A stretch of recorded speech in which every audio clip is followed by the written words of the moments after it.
سر کے بالوں کا ایک بڑا مسئلہ آج کے دور میں سامنے ہے۔ بعض لوگوں کو دیکھا جاتا ہے کہ وہ سر کے بعض حصے کے بال کٹوا لیتے ہیں، بعض حصے کے چھوڑ دیتے ہیں، کہیں سے بال چھوٹے ہوتے ہیں، کہیں سے بال بڑے ہوتے ہیں، حالانکہ یہ حضور اقدس صلی اللہ علیہ وسلم کا طریقہ نہیں ہے۔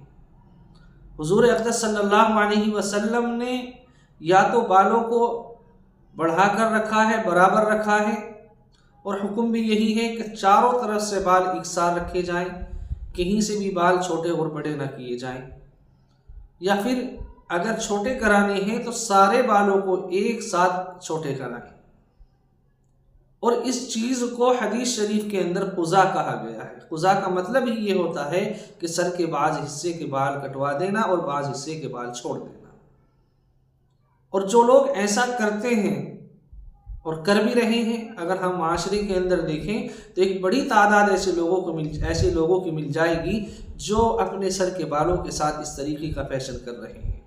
حضور اقدس صلی اللہ علیہ وسلم ارشاد فرماتے ہیں کہ میری امت کا ایک زمانہ ایسا آئے گا کہ لوگوں کے سر کے اوپر بعض حصے پہ بال ہوں گے، بعض پر نہیں ہوں گے۔ بظاہر وہ مسلمان ہوں گے، لیکن ہر وقت ان پر لعنتیں برس رہی ہوں گی، اور وہ لعنتیں صرف اسی بیس پر، اسی بنا پر برس رہی ہیں کہ ہم نے اللہ کے نبی کے طریقے کو چھوڑ دیا ہے۔ ہم قضا کے اندر شامل ہو گئے ہیں کہ ہمارے سر کے بعض بال کٹے ہوئے ہیں، بعض جگہ سے بال چھٹے ہوئے ہیں، کہیں سے بال بڑے ہیں، کہیں سے چھوٹے ہیں۔ حضور اقدس صلی اللہ علیہ وسلم نے ان کو منع فرمایا ہے۔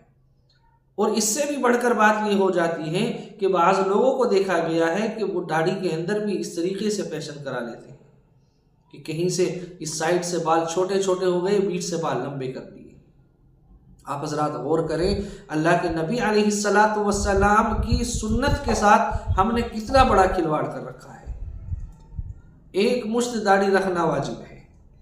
اگر اس سے زیادہ آپ کے بال ہو رہے ہیں تو آپ ان کو اکثار کر کے کتروا سکتے ہیں، لیکن اگر آپ داڑھی کے اندر بھی یہ عالم کر رہے ہیں، اللہ کے نبی علیہ السلام کی سنت کے ساتھ یہ کھلواڑ کر رہے ہیں، لہذا اس طرح کے گناہوں سے بچنا چاہیے۔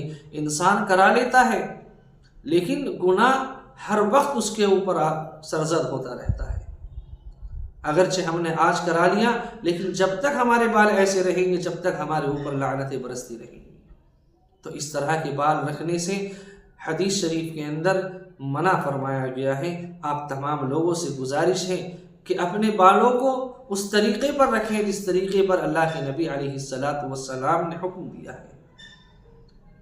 غیروں کا طریقہ بالکل استعمال نہ کریں۔ اللہ تبارک و تعالی مجھے بھی، آپ کو بھی، اور تمام لوگوں کو عمل کی توفیق عطا فرمائے، آمین۔ السلام علیکم ورحمۃ اللہ وبرکاتہ۔